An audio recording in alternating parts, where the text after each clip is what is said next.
Hello again, I am Blunty. That countdown on the screen and that hashtag right there, hashtag before the game, that's something Nvidia has been teasing out over the last 72 hours. Well, for 72 hours minus 1451, because that's when the countdown started. Over the last 3 days or so, anyway.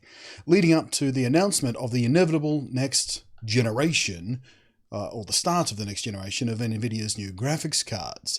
And I'm having one of those days where the video I was trying to put together today, the polished, edited, crafted video I was trying to put together today was harpooned from space with some sort of targeted nuclear missile. Everything went wrong. So instead, we're going to do some ad-libbing stuff and go through the rumor mill, the last minute rumor, well, last 15-hour-ish rumor mill, because the leaks have started to pour out about the various cards in particular. We've had rumors about what this new series of cards is going to be and how many CUDA cores and all that kind of stuff it has, but the cards themselves have started to leak. So I wanted to run across the top of these and sort of get your feedback of what you think is going to be the most attractive one, because, they're all going to be close to about the same performance based on the same hardware, of course, but the cooler differences, how they look, feature sets, your favorite brands, that kind of thing. It always peters in. Peters in?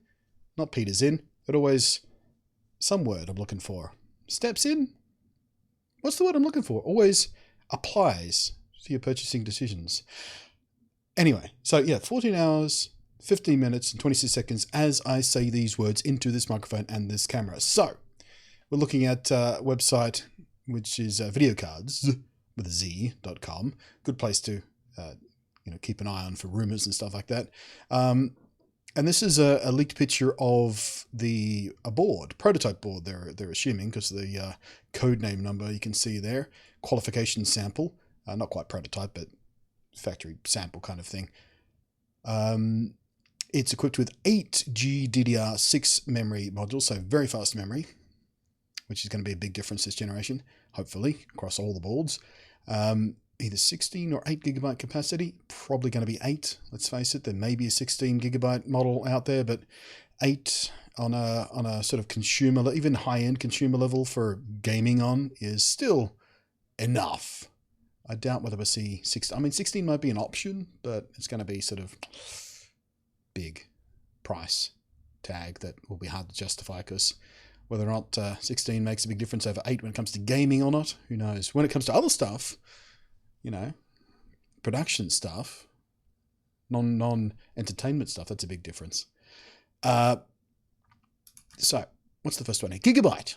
One of my personal favorite brands. I like Gigabyte stuff. GeForce RTX. That's another thing. RTX, not GTX. RTX, standing for ray tracing, apparently, because that's one of the big things about this. The technology that this sits on. It's got some ray tracing stuff built into it, so it's going to be really cool to do certain types of lighting and things like that really quite easily. Which, again, whether or not that makes a huge difference in gaming, might take a while to filter through. We'll see. But this is the what do we got here? The WindForce gaming series. Look almost identical. The packaging. Yeah, it's pretty 2.5 slots, so it's pretty sort of average size for a Gigabyte board. Pretty plain looking. I don't mind it. Gigabyte do fancy looking boards than that, but if you're after sort of stealth, black, simple, I kind of like that. Here we go. Ooh, we got an extra port up there too. I didn't even see that. Can you see that? DVI, HDMI, and USB-C. USB-C? I haven't actually read any of these articles yet. I just decided to do this video. But interesting, USB-C. I wonder if that's the USB-C port there is for that new VR standard that Nvidia have been working on with some various other people in the industry. Sort of a VR standard that's just one cable, do it all, way you go, power, video, the whole thing, just to try and simplify that for the consumer. Yeah, that'd be interesting. Asus, we got over here. This is their ROG Strix card. I haven't actually laid hands on many Asus bits of hardware. Here you get, oh look, the little simple blower card here too. If you're into the blower cards, my case is open air, so big fans are my preference. What was the article on that? Did we learn anything new? Tiny RGB lights, blah blah blah blah blah. Boring. EVGA again, not a card I've had a lot. Ooh. I was going to say, not a series of cards I've had a lot to do with. Haven't had a look at too many EVGA cards, but look at that translucent cover on the thing. I like that. I like that a lot, actually. Not too sure I love the backplate. But that turns. I wonder if that lights up. It would, wouldn't it? It'd have to light up RGB, wouldn't it? Meet RGB EVGA's new XC Ultra Series. The model presented is RTX 2080 non-TI. TI might actually be triple fan version of this design. Not seen it yet. 2,944 CUDA cores. 8 gigabytes of GDR6 memory. So yeah, standard specs. PNY. Another brand that isn't sort of super big in Australia. It's more sort of the Eastern, sort of Asia and stuff like that. You see a lot of PNY stuff. Placeholder data. Ooh, placeholder data shows $1,000 to $800 price tag. So that's about where we expected them to be. According to PNY, the RTX 2080ti features 4,352 CUDA cores, 11 gigabytes of GDR6 memory across a 352-bit memory bus. So these cards could be pretty aggressive.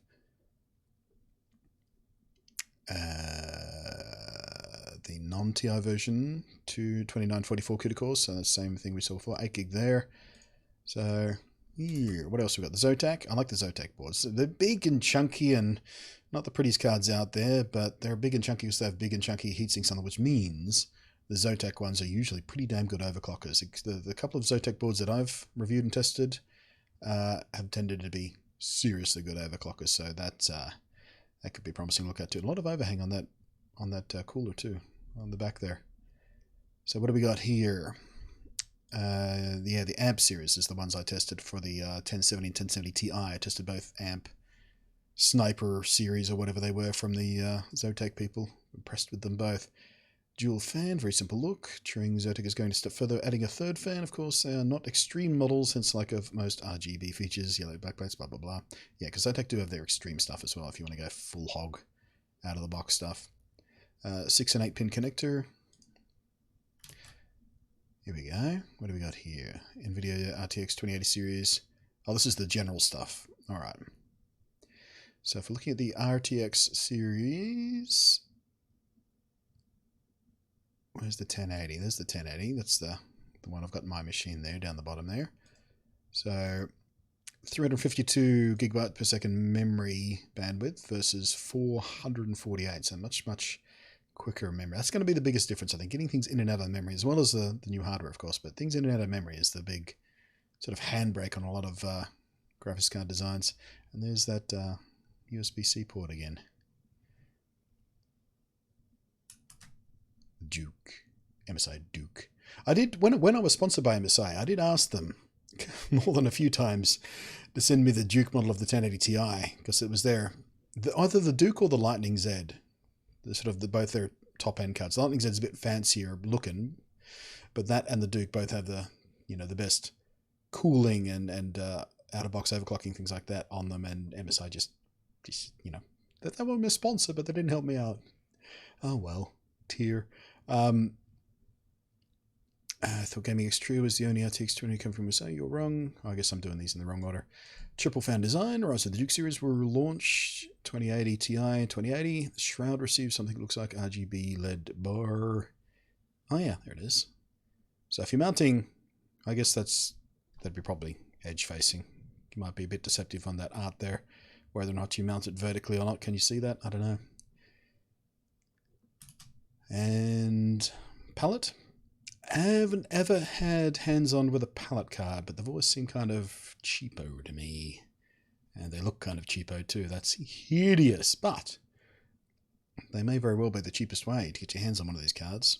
Don't know about reliability. Anyone out there know anything about the reliability of the Palit cards? Another MSI right there. That's the one they were referring to in the other article, I suppose. The Gaming Trio. I do like the Trio cooling arrangement on the MSI cards. It seems to work quite well in my experience. I do like that backplate too. I wonder if that's actually brushed aluminium or brushed steel or just plastic painted to look like it. You can never be too sure, can you?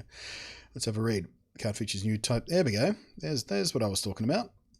The new Type C Virtual Link. That's the name. Virtual Link connector and NV Link. That's the stuff they've been working on to sort of make a single plug and play thing for VR.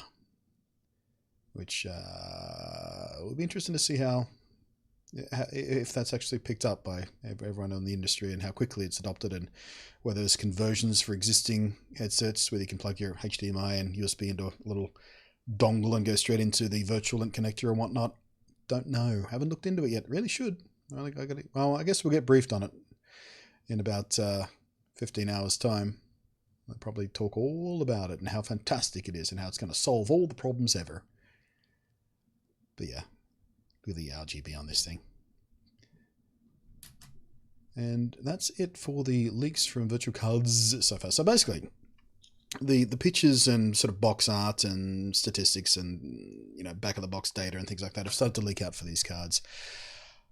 So we're looking at anywhere between $800 and $1,000 by the looks of things, which seems to be in the ballpark. As far as performance goes, it's probably going to be the same as it always is when you jump a generation in NVIDIA graphics cards. You probably get the, for example, the 1070 performed about as well as the 980, and the 970 performed about as well as the 780, and sort of you get that sort of leapfrogging.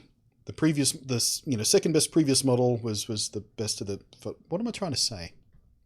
What I'm trying to say is whatever we wind up getting for a 2070 will probably perform about what the 1080 or 1080ti does, and on and on and on it goes. But who knows? With this new architecture, the new memory, we might see a little more significant bump than that. But that's what we know for now. We're in 14 hours 40 minutes. I may be live streaming when this announcement happens. I don't know. I haven't made up my mind yet. It happens at like 2 a.m. Australian time here, which I may or may not be conscious for, because I do tend to wake up fairly early because I'm insomniac and sometimes just lay in bed at that time of the morning anyway. So if I'm feeling alert enough, I may jump into the chair here and do a live stream over on the twitch.tv/Blunty thing, and we'll sort of watch it together and talk about it as it unfolds and things like that. If not, I may make a video following up. I may wait until I actually get hardware in hand. I usually wait till I get hardware in hand to talk about this stuff, because we can conjecture and waffle as much as we like, but until you get the thing in your hand and you plug it into a machine and away you go. And I have built a machine, by the way, ready for testing this graphics card. It's sitting right next to me, actually. Get up. Yeah. There we go. Which is a little AMD 2700, and what have we got in there at the moment? I think that's the 1060. But I'm going to be using this machine over the next day or two to run a bunch of benchmarks and things in this machine on various 10 series cards, and probably some 9 series cards I've got left over as well, just to sort of get some fresh benchmarks on the latest drivers and all that kind of stuff, and the newer games and things that I maybe didn't test the first time around when we're looking at this card sort of over the last, what has it been, 2 years since they launched, really, most of them. So if you have any questions or want specific stuff tested, now is the time to ask me about that. Of course, I'll be doing things like Fortnite. Everyone wants to know about Fortnite and Overwatch and all that kind of stuff. Monster Hunter World is going to be an interesting test too, because that game is not particularly well optimized. It's tough to get that running. Like, I've got a Threadripper system behind the green screen here. I've got a Threadripper system with an overclock 1080 in it, and I can't run Monster Hunter World at 4K and get 60 frames a second without having to turn some stuff down. So that will be one of my sort of benchmark games. How well does it run Monster Hunter?